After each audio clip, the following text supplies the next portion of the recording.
It's those little things that keep me finding my way back to the Orange County line.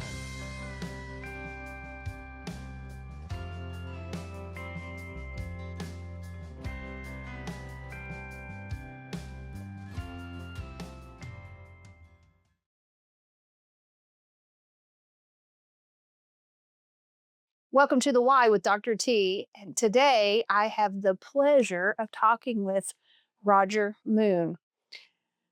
Roger, thank you Well, thank you for for having being here. So today there's a big event on the square. It's 175-year birthday of the Orange County Courthouse, which is still in operation. And we are going to talk about those things. But first, I want to talk about you. I would like for you to maybe introduce yourself and what you've been doing as it relates to Orange County and maybe even your time at being a newspaper Okay. journalist. Oh, okay. Well, to tell you a little bit about myself, Yeah. then, I am a native Orange Countian. Grew up in the Valley community, a Yep. couple miles out of Valley proper. And I went to Paoli High School, went to IU Southeast, and majored in journalism. Spent 40 years in journalism and newspapering, the last Mm. 30 with the Times Mail in Bedford. Retired from the Times Mail in 2018.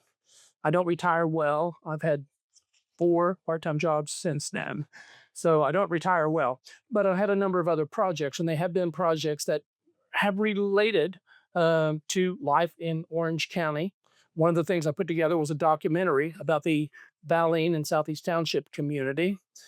Then after that, working with Ron Crosser from the Spring Valley community, we compiled a book of World War II letters written home. Mhm. So that was another project that I was involved in. Then following that, I put together my first and only effort in historical fiction, writing about the Life magazine visit to Paoli in 1947. So those are some of the things I've been doing. That's incredible.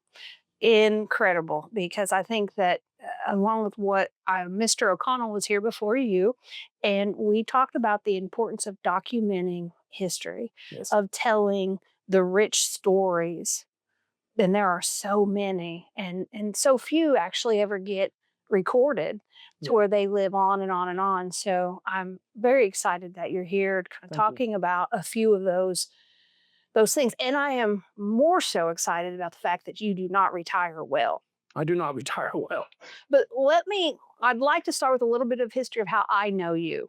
Okay. So I remember just different community events that we were involved in or needed coverage with the Times Mail. And I would call back in the day, you didn't submit anything online to request coverage or you didn't submit your own stuff. You called and you talked to somebody and said, "We're having this event. Can you come and you cover that?" Yes. Yes. And I remember that you would cover quite a bit of stories in Orange County.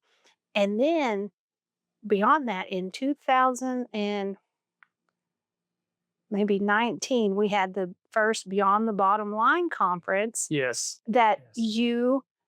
you were freshly retired then, but you Yes. helped us with that I conference do recall that. Yes. Yes. Yes. Yes. and brought your daughter to that conference, right? You Yes, because in her professional capacity with her job, I explained to her that probably would be beneficial to made her, sense. and it has been over those few years. So, Yeah, so a long history. So tell me, what do you think is important today for us to talk about regarding Orange County?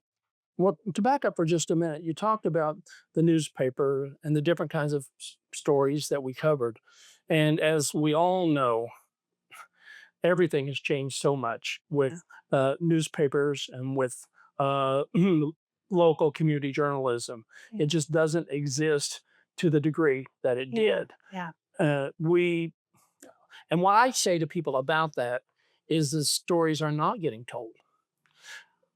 There was a time when we picked up our newspapers, and not to discredit those who are still out there trying to make it work, because there are some who are doing it. But by and large, we do not have the number of stories getting told that we used to get, and that Yeah. that is unfortunate to me.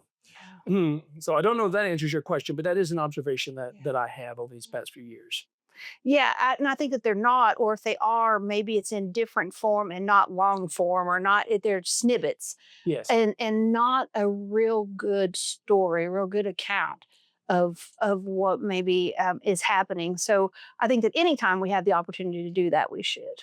And one of the things I learned from a veteran reporter at the Times Mail that has stuck with me over these years, as we talked about how there were constant conversations about, even though we felt we were doing a decent job, about how to get better. Yeah. Because you always have to think about how to get better. And one of the things she said that always stuck with me is we need to celebrate our people. Yes. And I love those words, and I've just tried to carry those with me, even post retirement. Celebrate the people. Yes. So here's another just a small story, and I cannot remember his name. You might, but when Chris and I got married in we married in July of 98, and we pieced a wedding together, and our photographer was the one of the sports photographers Oh my. for the Times Mail. I'm almost positive it was Times Mail, and he worked a day job at the desk plant with my mom. Okay. And he was also I think on the side maybe a pastor, but I'm not sure. But he was a sports photographer Okay. for the newspaper, Okay. and I cannot. And I don't recall who that might have been. I will say that I was with the Times Mail for 30 years, so I saw a number of very good, committed photographers come through. I mean, we had excellent photographers. I don't recall who that might have been for that particular time period, but we have had over the years. You say we, even after you've left something, I know. we at the Times Mail have had tremendous photographers over the years. Yeah, yeah, and I think that, and I could be wrong, but there was a connection there to the Times Mail at our wedding Mm. all those years ago, Yes. which is amazing to me. Yes. Yes. After a while, it all runs together, though. I know it does. It does. You're right. So let's talk about current step. What's going on here? Okay. Well, one of the things that my wife Valerie and I became involved with was the Orange County Historical Society a few years ago. And that led to participation in various ways. One of the ways was when the Historical Society acquired the archives from the Paoli newspapers. And when that happened, when the newspaper gave us those archives and sent those newspapers to Orange County, they arrived in 20 some or on 20 some skids stacked this high. There was a lot of sorting to be done so that we knew we were preserving a few copies of each edition or each issue of the paper. And that is, in fact, what prompted the War Letters book that Ron Prosser and I put together, because I found those war letters in there. The newspaper published those letters home every Friday. And I started reading those, and I thought, that has been 80 years ago. Yeah. This needs to come back. And so that is what led to that particular project, and was one of the things I was heavily involved with the Historical Society at that time. Well, then along comes the 250th anniversary of the Declaration of Independence, and Robert Henderson, our Orange County Historical Society president, was designated as the person to drive the celebration in Orange County. And so I and several others have been meeting in our Orange County America 250 group to make plans such as what we've seen here today, the celebration of the courthouse's anniversary, which just happened to fall this year, and planning various other events. We're going to do events around we're planning an event in each township of the county between now and July 4th of next year. Yeah. So that's one of the things that we're doing. But then I would like to talk with you about a time capsule project. Yes. Okay. Absolutely. All right. Well, as we were very ambitious in planning our celebration, so we came up with various projects. Someone mentioned at one of our meetings that, well, let me back up before that. After one of our meetings, my wife Valerie says, I hope everybody remembers there is a time capsule planted on the courtyard that is to be opened on July 4th of 2026. Yeah. So we drove over there immediately, and there's a little marker saying that it's there. So that led to the conversation about time capsules. And it was suggested that perhaps we should do a time capsule in relation to this celebration. Yeah. Yeah, and so, in fact, I've learned that Robert Anderson talked about information he gets from the folks who are coordinating at the state level. They suggested a time capsule as a project. Well, we're on top of that. We've made a lot of progress with that. So what I gave it some thought, and what I proposed was that we put together a time capsule project that was similar to the one that was done in 1976 during the bicentennial year. And let me explain a little bit about that. First, I guess, I believe it was the Paoli JCs, which the group no longer exists, the Paoli JCs that drove that time capsule project. And they simply asked people to take an envelope, and in that envelope to put whatever information, whatever mementos they wanted to put in that envelope.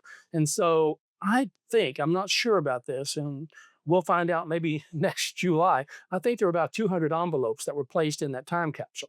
And so my thinking was, well, let's just pattern after that and give everybody an envelope. So the Historical Society is sponsoring the Time Capsule Project as a project for the celebration. Yeah. We are calling it the I Was There When It Happened Time Capsule Project. A line I got from a country song, I'll be honest with you.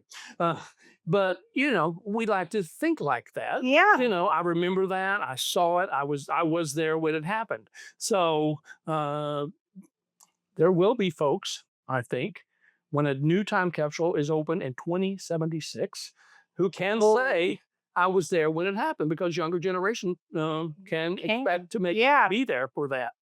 I did talk to an older lady who said she already had a commitment for that day and she can't be there. Oh, well. Okay, I said if it falls through, If it falls through, come on out. Yeah. So we are calling it again the I Was There When It Happened Time Capsule Project, and it's so easy and so simple. Yeah. So what do people have to do? To participate? If someone picks up a packet, well, one thing they're told is we do ask that they put their name on the packet. Yeah. And we're told that we are collecting these packets until I think we put a mid-June deadline on next year. Yeah. So when they pick up the packets, there are 2 sheets in it. One just has all the instructions. The first is first of all, to secure the envelope and to complete a form that's inside the envelope, and then package that along with other items that you would like to include. An envelope will hold only so much. Right. You're welcome to get a second envelope for that matter if one isn't enough. So pictures or poems or whatever. Whatever, yeah. Okay. And to place that in the envelope. So it says here you can include photographs, brief family histories written about life in Orange County in 2025 and 2026. Another thing that we found out about the 1976 time capsule was that there were people who said their ancestors, grandmothers, or whatever had designated that when this time capsule is open in 2026, they are to receive it. So we know of people who, if everything's intact, that piece of that time capsule is to go to those family members. So we allow people, if they choose, when they return their packet, to say, I would like for this to go to. Now, we don't know who will be there at that time, who won't. I will specify that I would just allow for my time capsule packet to go to one of my descendants. And so that's an option that's available for people. And you just return this to us by mid-June next year, and we will put this together on July 4th of next year. We are not going to bury it because we do not know until next July how well preserved that time capsule was from 1976. Right. So we're just going to store this one away, seal it up somehow, and store it away for whomever will be around to take care of that in 2076 and open that one at that time. We think it's a fun project. Yeah. And we're picking up some interest. I think at first, people thought, what is this? But I think as they hear more, I think there is interest in it, and it is so simple to do. The form, I guess I should tell you the things we're asking in the form. We want to put their name and tell when their birthday is. And we would like to know what part of the county they represent. So we just ask them to list a community or a township, and they just say a little bit about themselves. So it really is that simple. And we're hoping to get a lot of participation in this, and we probably have. I mean, to date, maybe 30 forms out, but we have plenty of time to get more forms. Hmm. Wow. Okay. So as we draw this episode to a close, I would like for you to, number one, say where can those packets be picked up, who to contact, after today. So Okay. what was, and then second to that, I would like for you to talk about the titles of your book and where those books could be purchased. Okay, well, very good. First of all, in terms of where the time capsule forms can be picked up, we consciously chose to make them available at the Orange County Historical Society Museum. Now, the hours there are limited. We're only open most Fridays and Saturdays, 10 to 2. Until late November. Is that on the northwest side of Yes, Paoli northwest Square? side of the square. Okay. And so we consciously made that choice because we'd like, first of all, to have more foot traffic in the museum. There's so much to see there that people don't Yeah. realize is there. Right. So it can increase foot traffic there. So that is one way that it's one place that it's available now.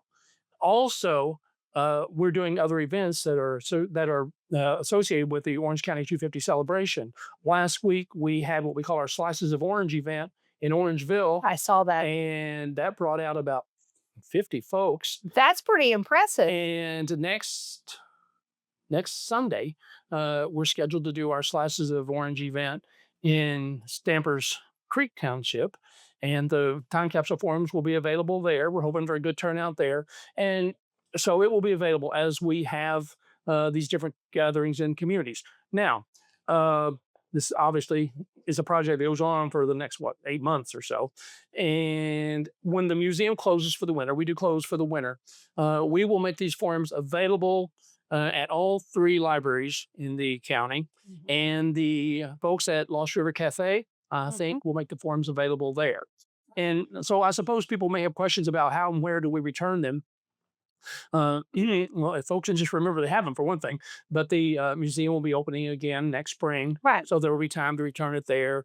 Or most folks, if they contact anybody that they might know with Historical Society, we can give them guidance on how to get their forms back in. Yeah. So for now, the Orange County Museum or at these events that we're scheduling throughout the county.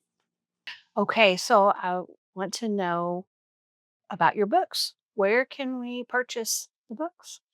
Okay, well, the War Letters book that Ron Prosser and I compiled, I'm reluctant to say we wrote it because they were actually written. The book was actually written by those soldiers and sailors and Marines who wrote those letters home. Ron provided some commentary, and I did some follow up with the families. There is a very limited number of those books, a limited number remaining. Some are selling today, in fact, at the courthouse celebration. But there are copies of those available at the Orange County Historical Museum. Those last few copies would be available there.